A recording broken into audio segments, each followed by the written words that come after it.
In the crisp dawn of a fateful winter day in 49 BCE, Julius Caesar stood poised on the northern banks of the Rubicon River, a boundary that separated him not just from his enemies, but from the very heart of the Roman Republic itself. With his loyal legions at his back and the weight of history pressing upon his shoulders, Caesar faced a decision that would echo through the annals of Rome for centuries to come. To cross the Rubicon meant not only defying the Senate's explicit orders, but also unleashing the specter of civil war upon the Republic, a republic already strained to breaking by the ambitions of men who, like him, had tasted power and craved more. The die was cast, and with that audacious step into the forbidden territory of Italy, he set in motion a chain of events that would test his military genius, political acumen, and the very fabric of Roman society itself.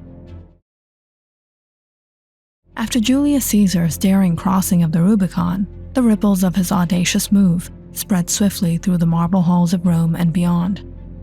In response, Pompey and the Senate, caught off guard by Caesar's brazen defiance, scrambled to muster their own forces and formulate a strategy to counter the impending threat. Pompey, known for his strategic brilliance and vast network of alliances, swiftly abandoned Rome with the majority of the Senate and fled southward. His plan was twofold. First, to consolidate his forces in southern Italy, where he could gather strength from loyal governors and legions stationed in the region. And second, to secure the eastern provinces of the Roman Republic, where his influence and support were still strong. Meanwhile, the Senate, led by Pompey's allies and those sympathetic to the cause of defending the Republic against Caesar's perceived tyranny, worked fervorously to muster troops, gather resources, and fortify strategic positions throughout Italy and beyond. Pompey's departure from Rome, while necessary for the immediate safety of the Senate, sent shockwaves of uncertainty and anxiety through the capital, where whispers of Caesar's unstoppable advance spread like wildfire.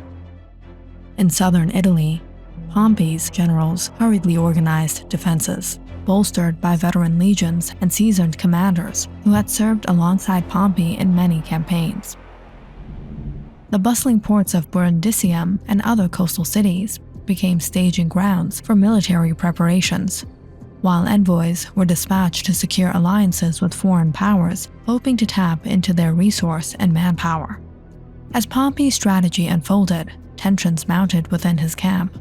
The delicate balance between military pragmatism and political maneuvering strained under the weight of Caesar's relentless pursuit. The fate of the Republic hung precariously in the balance, its future to be decided on the battlefields that lay ahead, a landscape fraught with ambition, loyalty, and the unforgiving iron of Roman swords. With the Rubicon crossed, Julius Caesar's pursuit of his adversaries unfolded like a drama on the grand stage of Italy.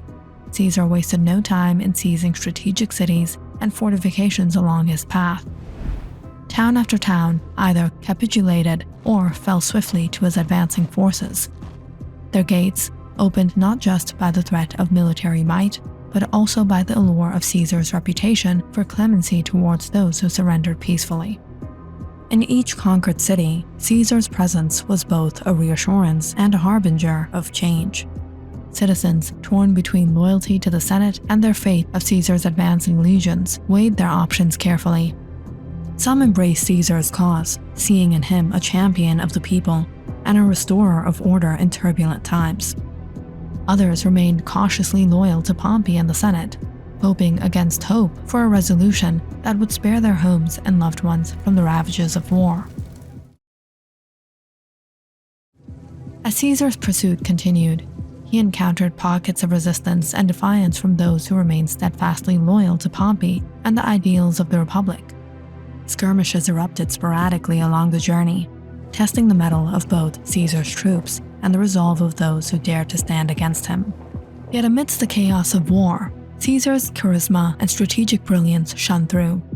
His ability to inspire loyalty and discipline in his men, coupled with his unparalleled military acumen, proved formidable. Each victory bolstered his army's morale and tightened his grip on Italy, bringing him one step closer to his ultimate goal, the heart of Rome itself. As the days turned to weeks and weeks into months, Caesar's pursuit of Pompey and the Senate became a relentless march towards destiny. As Julius Caesar's legions surged southward through the Italian countryside in 49 BCE, their target loomed large on the horizon: the fortified city of Corfinium, where Lucius Domitius Ahenobarbus and his staunchly Pompeian forces awaited.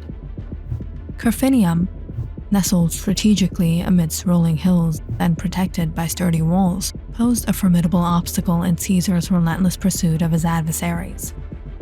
Caesar, swift with his decisive actions, ordered to lay siege to Corfinium. His engineers set to work constructing siege engines, massive catapults and battering rams to breach the city's defenses, while his infantry and cavalry encircled the perimeter, cutting off supply lines and preventing any hope of reinforcements. Inside Corfinium, tensions simmered among the defenders. Ahenobarbus prepared his men for a prolonged defense.